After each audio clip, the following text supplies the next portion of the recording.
कल रात एक ऐसा वाकया हुआ जिसने जिंदगी के कई पहलुओं को छू लिया। करीब शाम के 7 बजे होंगे। मोबाइल फोन की घंटी बजी, फोन उठाया तो उधर से रोने की आवाज आई। मैंने चुप कराया और पूछा कि भाभी जी, आखिर हुआ क्या है। उधर से आवाज आई, आप कहाँ हैं और कितनी देर में आ सकते हैं। मैंने कहा, आप परेशानी बताएं और भाई साहब कहाँ हैं और माँ जी किधर हैं, आखिर हुआ क्या है। लेकिन उधर से सिर्फ एक ही रट कि आप फौरन आ जाइए। मैं उसे मुतमईन करते हुए कहा कि 1 घंटा लगेगा, मैं पहुंच जाऊंगा। मैं जैसे तैसे घबराहट में वहां पर पहुंच गया। देखा कि भाई साहब जो हमारे जज दोस्त हैं सामने बैठे हुए हैं। भाभी जी रोना चीखना कर रही हैं। 12 साल का बेटा भी परेशान है और 9 साल की बेटी भी कुछ नहीं कह पा रही। मैंने भाई साहब से पूछा कि आखिर क्या बात है। भाई साहब कुछ जवाब नहीं दे रहे थे। फिर भाभी जी ने कहा, ये देखिए तलाक के कागजात कोर्ट से तैयार करा कर लाए हैं, मुझे तलाक देना चाहते हैं। मैंने पूछा, ये कैसे हो सकता है, इतनी अच्छी फैमिली, 2 बच्चे हैं, सब कुछ सेटल्ड है। पहली नजर में मुझे लगा कि शायद ये मजाक है। लेकिन मैंने बच्चों से पूछा कि दादी किधर है, तो उन्होंने बताया कि बाबा उनको ओल्ड एज होम में शिफ्ट करके आए हैं। मैंने नौकर से कहा, मुझे और भाई साहब को चाय पिलाओ। कुछ देर में चाय आई। भाई साहब को मैंने बहुत कोशिश की चाय पिलाने की, मगर उन्होंने नहीं पी और कुछ ही देर में वो मासूम बच्चे की तरह फूट फूट कर रोने लगे और बोले, मैंने 3 दिनों से कुछ भी नहीं खाया। मैं अपनी 61 साल की माँ को कुछ लोगों के हवाले करके आया हूँ। पिछले साल से मेरे घर में माँ के लिए इतनी मुसीबतें हो गई हैं कि बीवी ने कसम खा ली है कि मैं माँ जी का ध्यान नहीं रख सकती। ना तो ये उनसे बात करती है और ना ही मेरे बच्चे उनसे बात करते हैं। रोज मेरे कोर्ट से आने के बाद माँ बहुत रोती थी। नौकर तक भी उनसे खराब तरह से पेश आते थे और अपनी मनमानी करते थे। माँ ने 10 दिन पहले बोल दिया, तू मुझे ओल्ड एज होम में डाला। मैंने बहुत कोशिश की पूरी फैमिली को समझाने की, लेकिन किसी ने माँ से सीधे मुंह तक बात नहीं की। जब मैं 2 साल का था तो अब्बू जान इंतकाल कर गए थे। माँ ने दूसरों के घरों में काम करके मुझे पढ़ाया, इस काबिल बनाया कि आज मैं एक जज हूँ। लोग बताते हैं कि माँ दूसरों के घरों में काम करते वक्त कभी भी मुझे अकेला नहीं छोड़ती थी। उस माँ को आज मैंने ओल्ड एज होम में छोड़ दिया है। मैं अपनी माँ के एक एक दुख को याद करके तड़प रहा हूँ जो उन्होंने सिर्फ मेरे लिए उठाए थे। मुझे आज भी याद है कि जब मैं मैट्रिक के इम्तिहान देने लगा था, माँ मेरे साथ रात भर बैठी रहती थी। एक बार जब मैं स्कूल से घर आया तो माँ को बहुत जबरदस्त बुखार में मुब्तला पाया।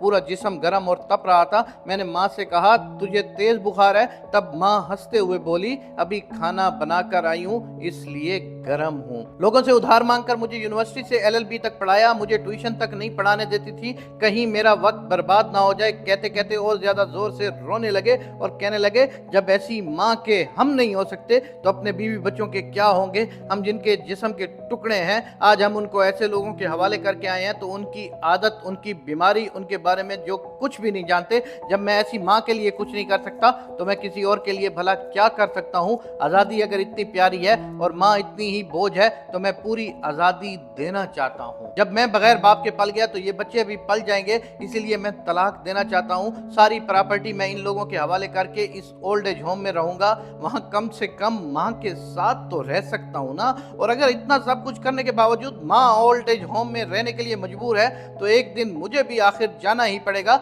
माँ के साथ रहते रहते आदत भी हो जाएगी। माँ की तरह तकलीफ तो नहीं होगी। जितना बोलते उससे भी ज्यादा रो रहे थे। इसी दरमियान रात के 12:30 हो गए। मैंने भाभी जी और बच्चों के चेहरों को देखा। उनके चेहरे पछतावे के जज्बात से भरे हुए थे। मैंने ड्राइवर से कहा, अभी हम लोग ओल्ड एज होम चलेंगे। भाभी जी, बच्चे और हम सारे लोग ओल्ड एज होम पहुंचे। बहुत ज्यादा दरखास्त करने पर गेट खुला।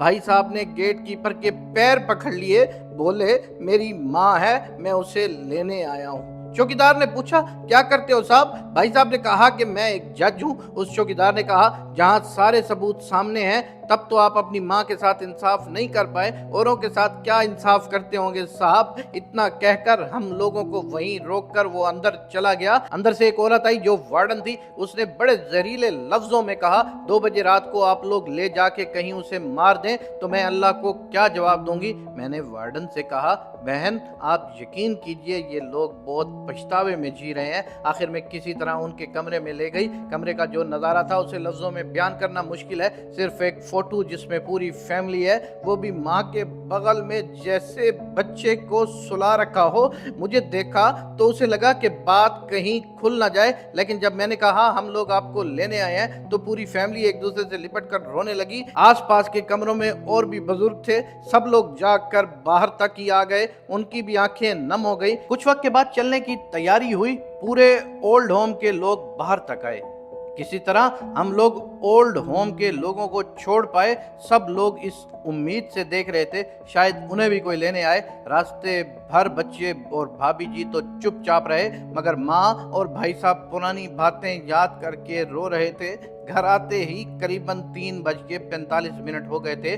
भाभी जी भी अपनी खुशी की चाबी कहाँ है ये समझ गई थी। मैं भी चल दिया, लेकिन रास्ते भर वो सारी बातें और नज़ारे आंखों में घूमते रहे। माँ सिर्फ माँ है, उसको मरने से पहले ना मारे। माँ हमारी ताकत है, उसे कमज़ोर नहीं होने दे। अगर वो कमज़ोर हो गई तो सकाफत की रीढ़ कमज़ोर हो जाएगी, और बिना रीढ़ के मुआशरा कैसा होता है किसी से छुपी हुई ये बात नहीं है। अगर आपके आसपास या रिश्तेदारों में इस तरह के कोई मसलेदार हों तो उन्हें ये ज़रूर मैसेज दें और उन्हें ये ज़रूर वीडियो दिखाएं और अच्छी तरह समझाएं। कुछ भी करें, लेकिन हमें जन्म देने वाली माँ को बेघर बेसहारा ना होने दें। अगर माँ की आंख से आंसू गिर गए तो ये कर्ज कई सदियों तक रहेगा। यकीन माने सब होगा तुम्हारे पास, लेकिन सुकून नहीं होगा। सुकून सिर्फ माँ के आंचल में होता है। इस आंचल को बिखरने मत देना। इस दिल को छू लेने वाली दास्तान को लोगों तक जरूर शेयर कीजिएगा और अपने बच्चों को भी जरूर दिखाइएगा ताकि वो इससे इबरत हासिल कर सकें।